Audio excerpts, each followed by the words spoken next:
ఒక దిక్కేమో మనం రోహింగ్యాల గురించి ఇంత మాట్లాడి ఇంత చేసి ఇట్లా చేసి ఉంటే ఆడ బుద్ధం శరణం గచ్చామి అనన్న బుద్ధిస్టులే ఇవాళ గన్ను పట్టుకొని వీళ్ళని కసాకస్ లివర్లు పంక్చర్ చేద్దామని అంటుంటే ఆమ్ ఆద్మీ పార్టీ మన దగ్గర ఈ లొల్లి చూడు వీళ్ళ లొల్లి చూడు రోహింగ్యాల కోసము వీళ్ళు బిల్డింగ్లు కడతారు, స్లమ్లల్లా స్కూళ్ళు కడతారు, డ్రింకింగ్ ఫెసిలిటీస్ ఇస్తారు, ఫ్లాట్లు కడతారు, అలాని ఇల్లీగల్స్ అని చెప్పి మనం అనొద్దు అని అంటారు. ఉల్టా ఇంకా భారతీయ జనతా పార్టీకి వీళ్ళకు ఫెసిలిటీ ఇవ్వకపోతే లొల్లి చేస్తారు. ఇది ఏడికేని ఎట్లా దీన్ని మీరెట్లా సమర్థిస్తారో మీ కమెంట్ రూపంలో నాకు చెప్పుర్రి. Popular Front of India or whatever it may be బి దాన్ని మనం బ్యాన్ చేసినాం PFI అని. ఇప్పుడు అదొక కొత్త పేరు పెట్టుకొని మళ్ళీ వచ్చింది.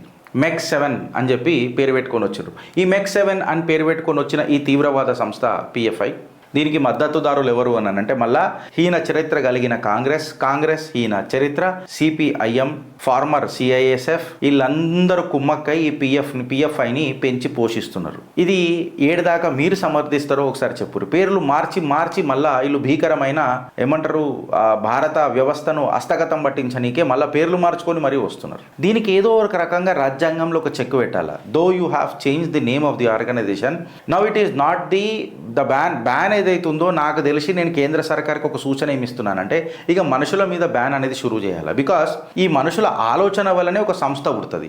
ఈ సంస్థను ఒకటి బ్యాన్ చేసిన తర్వాత ఇంకో కొత్త సంస్థ పుడుతున్నది అని అంటే ఈ మనుషుల యొక్క ఆలోచనలను నువ్వు బీజం పెట్టి చెక్ పెట్టకపోతే ఈ విష బీజాలు వేరే దగ్గర నాటుకుంటూ పోతూనే ఉంటాయి, వేరే సంస్థలలో చేరుతూనే ఉంటారు, మారుతూనే ఉంటారు. సో వీళ్ళ మీద తీసుకోవాలా కాలాపాని లాంటి ఒక జైలు తయారు చేసి వీళ్ళని అక్కడ పెట్టాలా. బికాజ్ వీళ్ళ ఆలోచననే గట్లాంటిది ఉన్నది. ఇట్లాంటి చర్యలు భారతీయ జనతా పార్టీ తీసుకునుడు ఖచ్చితంగా షురూ చెయ్యాలా. ఎందుకు చెయ్యాలా అని చెప్పి మాట్లాడితే ఈడికేని ఇంకొకటి మన షురువు అవుతుంది. ఏందనంటే చిట్టా కొత్త గుడిపోవచ్చు, కాకపోతే ఇది పాత దాంట్లో కూడా కలుపుకోవచ్చు. ఎందుకు అని అంటే బిస్మిల్లా బోలుంగా ఆర్ యోగికి కుర్బానీ దూంగా, మన దేశ ఉపయోగి యోగి ఆదిత్యనాథ్ గారిని కుర్బానీ ఇచ్చేస్తారట ఎవడు అని మాట్లాడితే బంగ్లాదేశీ నుంచి వచ్చిన షేక్ అతుల్ గారు మాట్లాడుతున్నాడు. ఇది నేను మాట్లాడుతున్న మాట కాదు, ఓపీ ఇండియాలో వచ్చిన కథనం. బిస్మిల్లా బోలుంగా ఆర్ యోగికి కుర్బానీ దే దూంగా, తెర అబ్బాకా ఖేతీ పడాయరే అతుల్ దేనేకిలే, షేక్ అతావుల్ అతుల్ కాదు అతావుల్ సారీ నీ అయ్యా జాగీర్ ఉన్నది, నువ్వు వచ్చి గోసిపోతావు, మేము ఇక్కడ చూసుకుంటా కూర్చుంటాం గాజులు వేసుకొని, నీ ఇంట్లో పినిగెళ్ళ నీకు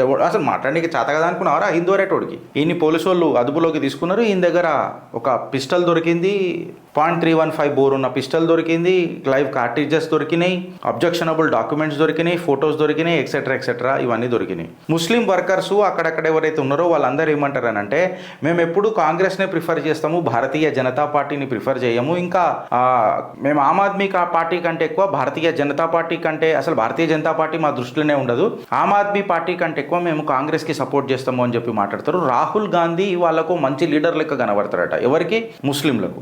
వీళ్ళకు ప్రధానమంత్రి ఆవాస్ యోజన కింద ఇల్లులు కావాలా, జన్ ధన్ అకౌంట్ల ధన్ అని పైసలు పడాలా. ఇవన్నీ కేంద్ర ప్రభుత్వం ఇచ్చినాక ఉజ్వల యోజన కింద గ్యాసులు ఇవ్వాలి. వీళ్ళు కంటుంటేనే పోతుంటారు కానీ వీళ్ళకి సబ్సిడీలు మాత్రం మనం పెంచుకుంటూనే పోతుండాలి. కాకపోతే ఓటేసినప్పుడు మాత్రం వీళ్ళకు రాహుల్ గాంధీ మంచిగా అనిపిస్తాడు. ఎందుకు? తుష్టీకరణ రాజకీయాలు చేస్తాడు కాబట్టి. సో మీ ఆలోచన ఎక్కడున్నదన్నది ఒకసారి ఆలోచించరు. ఇప్పుడు ఈడ్ కాడికి వచ్చిన తర్వాత వాళ్ళు ఏమంటున్నారంటే ఈ ముస్లింలు 2029లా ప్రధానమంత్రి మమతా బెనర్జీ అవుతుందట, డాయన్ అవుతుందట, దేశ్కా డాయన్ ఇలా ప్రధానమంత్రి అవుతుందట. ఆమె నరేంద్ర దామోదర్ దాస్ మోదీని జరిపేస్తుందట. ఇలా ఆలోచనలు చూడుర్రి ఏడుదాకున్నది. ఇక మీరు ఆలోచిస్తారా ఇక అనుభవిస్తారా అని నేను చెప్పా. ఎందుకనంటే మీరు ఆలోచించకపోతే ఖచ్చితంగా అనుభవిస్తారు అననే చెప్తున్నా. ఎందుకు అనుభవిస్తారు అని చెప్పి చెప్పాలనంటే దానికి ప్రత్యక్ష సాక్షి నిదర్శనం మన ప్రియాంక గాంధీ వాడ్రా. అసలు ఏం తుష్టీకరణో ఏం అపీస్మెంట్ పాలిటిక్సో నాకు అర్థం కావురా అయ్యా. ఎందుకు చెప్పాలి నా ఫ్రెండ్స్? ప్యాలెస్టీన్ బ్యాగ్ వేసుకున్నది. అరే ప్యాలెస్టీన్ బ్యాగ్ ఎందుకు వేసుకున్నావు? జో దేశ ఆజ్ మ్యాప్లోనే లేకపోయా. నువ్వు ఇజ్రాయెల్ని గెలికినందుకు నీ భూమ వీళ్ళు ఎట్లా మాట్లాడతారనంటే భారతవని కూడా ఇలా అయ్యేలా జాగిర్ అన్నట్టు మాట్లాడతారు. ఎట్లా అంటే ఏదో పాశ్చాత్య దేశాల నుంచి ఇంత మట్టి తీసుకొని వచ్చి ఇట్లా మొత్తం సముద్రంలో జల్తే భారతదేశం పుట్టుకొని వచ్చింది, మా తాతలు మా ముత్తాతలే చేసిండ్రు అని అన్న ఫీలింగ్లో మాట్లాడతారు ఈ కాంగ్రెస్ వాళ్ళు. మీ అయ్యా జాగిర్ అని అనిపిస్తుంది నాకు. ఎందుకనంటే ప్యాలెస్టీన్ బ్యాగ్ వేసుకోనని పేట్రియార్కీ గురించి మాట్లాడుతుంది తను ప్రియాంక వాడ్రా. అంటే ఇక అమ్మాయిలు ఏ డ్రెస్ వేసుకోవాలన్నా కూడా మీరు డిసైడ్ చేస్తారా? ఈ పేట్రియార్కీ ఏంది అని చెప్పి మాట్లాడతారు. మేడం ఇప్పుడు మీరు ఏ బట్టలు వేసుకుంటారు, ఏం మాట్లాడతారు అనే దాని మీద నియంత్రణ ఏం పెద్దగా మేము పెడతలేము. బికాస్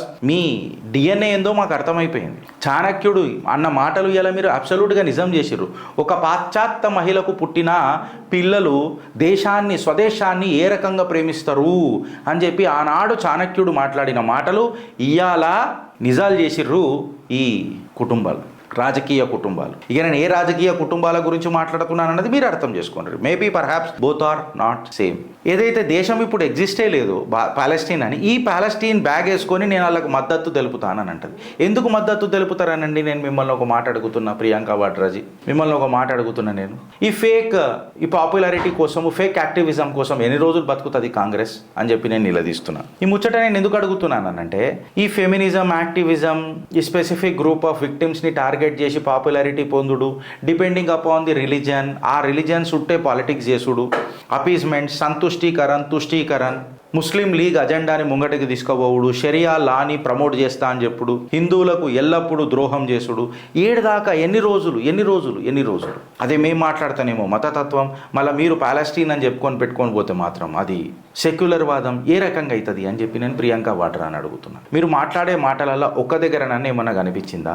నేను I'm not saying that you criticise Muslims, no, or you pass sudden critics against the Muslims, and absolutely no. What I'm trying to say is miss Priyanka Vadra, that when you say about secularism, believe in actual secularism, but you create an illusion in the form in the name of secularism. That is the main problem with you guys. ఇక్కడ problem వస్తుంది తప్ప మీరు మాట్లాడే మాటలు ఎట్లుంటాయని అనేది దాని మీద ఒకసారి మీరే విశ్లేషణ చేసుకోర్రి, మీకు అర్థమవుతుంది. బ్యాగ్ పెట్టుకొని వచ్చి పాలెస్టీన్ అన్న ఏనాడన్నా ఒక్కనాడు మళ్ళీ కాశ్మీరీ జెనసైడ్లకు అంత లొల్లయింది, ఇప్పుడన్నా పెట్టుకున్నావా? ఖిలాఫత్ మూవ్మెంట్లో అంత పెద్ద లొల్లయింది, దాన్ని ఫార్మర్స్ ప్రొటెస్ట్ లెక్క చేసిరు మీ ఫేక్ గాంధీ కుటుంబము. ఇంకా నిజంగా చెప్పాలంటే మహాత్మా గాంధీ గారు కూడా అప్పుడు మళ్ళీ ఈ ఖిలాఫత్ మూవ్మెంట్ అట్లా చేసినప్పుడు, కాశ్మీరీ జెనసైడ్ ఇట్లా అయినప్పుడు, అరే గోరక్షకులను మీ నాయనమ్మ హీనంగా చంపినప్పుడు ఒక్కనాడన్నా ఆవు దగ్గర పోయి ఆవు ఫోటో బ్యాగ్ వేసుకున్నావా? చలో ఆవుకు ఒక దండం పెట్టుకున్నావా? గోమాతను ఎప్పుడన్నా మీకు రాజ్యమాత సోనియా గాంధీ లెక్క కనిపిస్తుంది కానీ గోమాత ఏనాడన్నా మాత లెక్క కనిపించిందా? అట్లుంటుంది పరిస్థితి. పూజ చేయకున్నా కానీ ఓట్ల కోసం ఏదో ఎలక్షన్లు రాగానే మీకు ఇక శివలింగాలు కనిపిస్తాయి, జ్యోతిర్లింగాలు కనిపిస్తాయి, ఇవన్నీ కనిపిస్తాయి. అట్లెట్లా అని అలా దేశ ప్రజలు అడుగుతున్నారు. ఏం ఆన్సర్ ఇస్తారు అని చెప్పి మిమ్మల్ని ప్రశ్నిస్తున్నారు. మేము మాట్లాడిన మాట ఏమైనా తప్పు మాట్లాడినామా? మీరు చెప్పురి friends. Whether it may be supporting the Rohingyas in India, or whether it may be ఎవడో వచ్చి యోగి ఆదిత్యనాథ్ గారిని కుర్బానీ చేసేస్తా అని చెప్పి మాట్లాడడం, ఆర్ టు దట్ మ్యాటర్ ఇప్పుడు ఈమె ప్రియాంక వాడ్రా గారు పాలెస్టీన్ బ్యాగ్ వేసుకొని చెప్పి చలామణి అయ్యి ఒక పెద్ద ఫేక్ యాక్టివిజంని తయారు చేసుడు, ఇవన్నీ ఏడుదాకా దారి తీస్తాయని అనేది నేను మీకు వదిలేస్తున్నాను. మీరు కూడా అప్పుడప్పుడు ఆలోచించాలి కదా, ఎందుకంటే మీరు కూడా అనుభవించొద్దు అని చెప్పి డిసైడ్ అయిపోయినారని చెప్పి నేను భావిస్తున్నా. కాబట్టి మీకు బాధ్యత తెలపాల్సిన అవసరం నాకు లేదు, బికాజ్ మీకు తెలుసు మీ బరువేందో, ఈ దేశం పట్ల బాధ్యత ఏందో. భారత్ మాతాకి జై.